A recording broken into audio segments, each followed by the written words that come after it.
pagi teman-teman yang dikasih dalam nama Tuhan Yesus. Pasti teman-teman dalam keadaan baik ya saat ini ya, selama ini juga.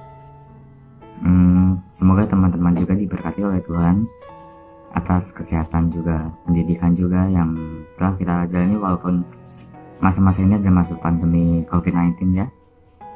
Ya, sebelum kita memulai aktivitas sekolah minggu kita pada pagi hari ini, mari kita berdoa.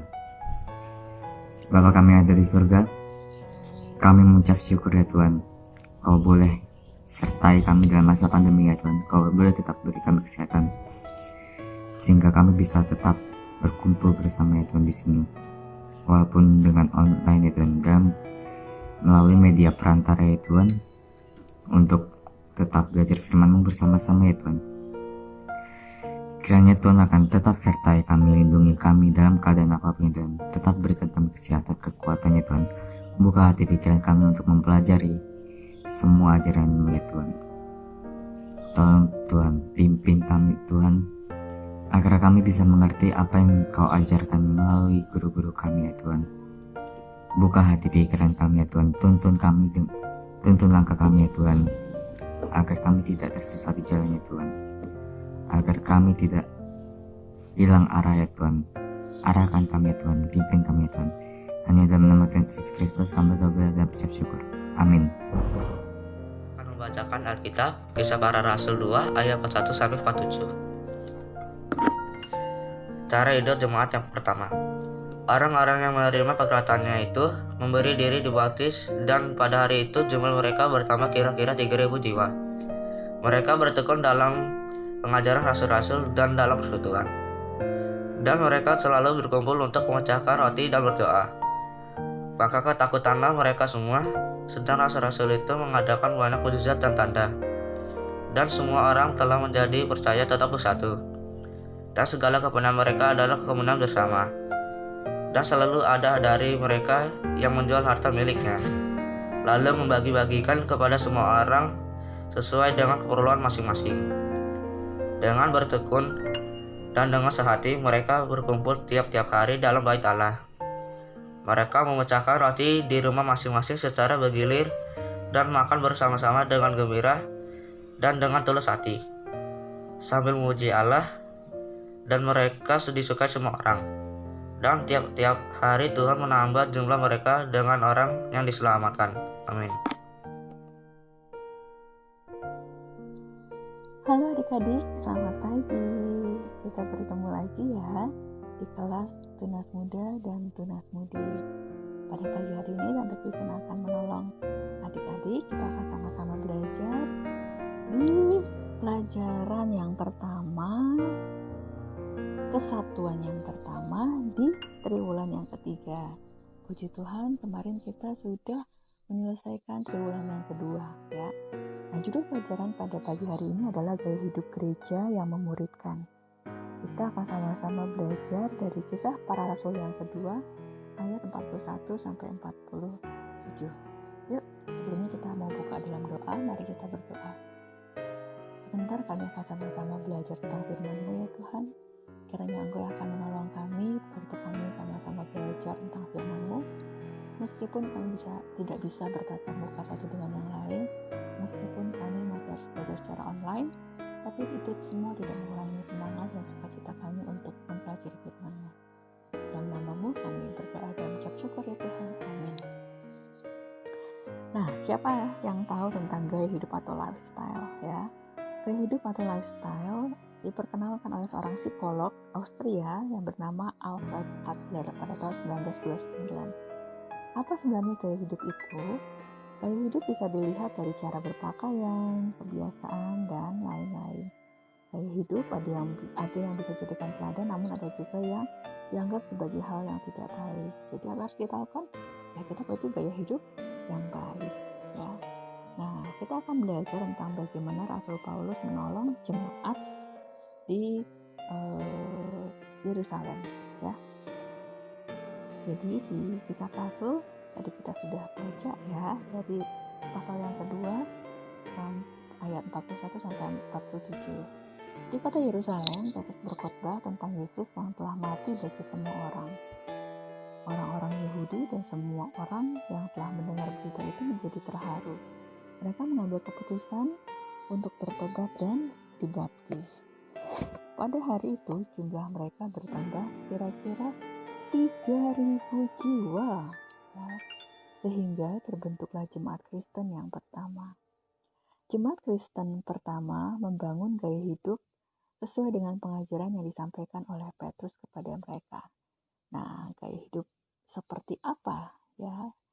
Gaya hidup jemaat pertama, ya. Yang pertama adalah di ayat 42 sampai ayat 43, mereka melakukan pengajaran. Jadi, setelah orang-orang itu dibaptis, mereka selalu berkumpul di bait Allah untuk mendengar para rasul mengajar. Pengajaran para rasul merupakan tradisi resmi yang dilakukan oleh jemaat Kristen pertama. Ya, jadi mereka terus belajar dengan sungguh-sungguh firman Allah, ya. Mereka menyukai persekutuan dengan saudara seiman, ya.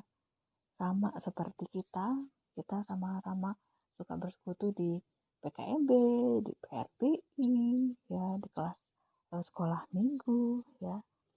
Lalu kehidupan yang berikutnya adalah di ayat 44 sampai 46, hidup dalam kebersamaan. Manusia sebagai makhluk sosial selalu memerlukan kebersamaan dengan orang lain dalam kehidupannya. Jemaat Kristen pertama juga merasakan kebutuhan tersebut. Sebagai masyarakat dalam sebuah komunitas, mereka merasakan adanya saling ketergantungan satu dengan yang lain, ya. Petrus mengajarkan kehidup yang menjadi kebutuhan mereka. Jadi mereka saling menolong, ya. Kemudian selalu beribadah, ya. Kemudian ada juga nih yang biasa kita lakukan, yaitu bersekutu secara bergilir di rumah orang-orang percaya, ya, sambil makan bersama dengan gembira dan tulus hati sambil memuji Tuhan. Kalau di kita istilahnya KPW, ya. Siapa di sini suka ikut KPW? Lalu kehidupan yang berikutnya adalah menjadi saksi yang baik di ayat 47, ya. Nanti adik-adik bisa baca. Jemaat Kristen pertama juga memiliki gaya hidup menjadi saksi untuk menceritakan tentang Yesus yang telah naik ke surga.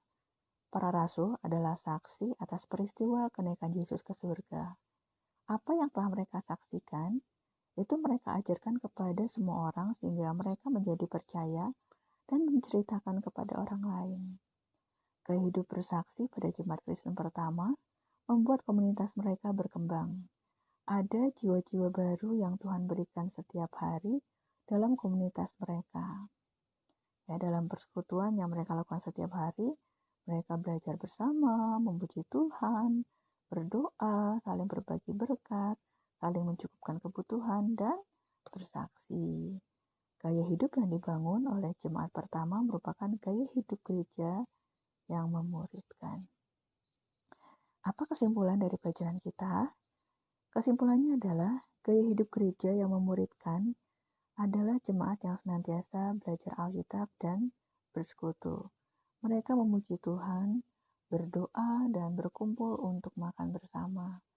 Mereka saling berbagi berkat dan dengan kerelaan hati menjual harta untuk menolong saudara seiman secara rutin. Setiap hari mereka berkumpul secara bergilir untuk makan bersama. Mereka yang telah mengalami keselamatan dalam Yesus berusaha untuk menjadi saksi Yesus yang baik. Seorang saksi yang memberitakan firman dalam situasi apapun. Ya. Nah, penerapannya, mari kita meniru apa yang dilakukan oleh jemaat Kristen pertama, yaitu melaksanakan amanat agung Tuhan Yesus untuk memuridkan melalui komunitas di kelas kita, ya, kelas Tunas Muda dan Tunas Mudi. Itu pelajaran kita pada minggu ini.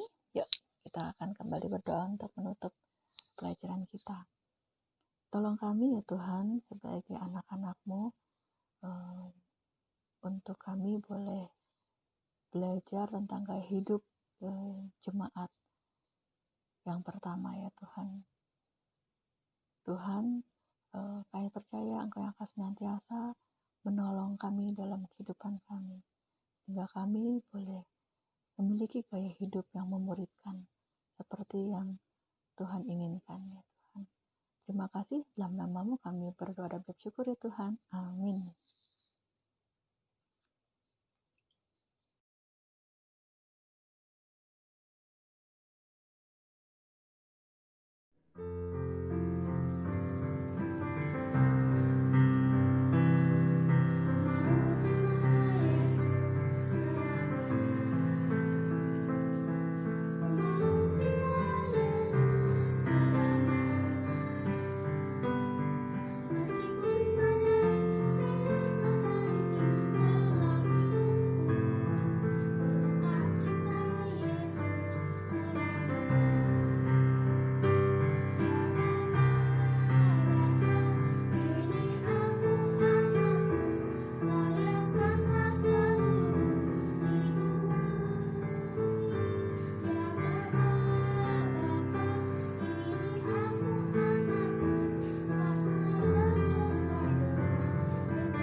Bersyukur kami naikkan kepadamu Tuhan Yesus atas berkat-Mu yang sudah menyempatkan kami untuk dapat sekolah minggu pada hari ini Tuhan Yesus. Tuhan Yesus berkati kiranya kami dapat bersekutu kembali pada minggu depan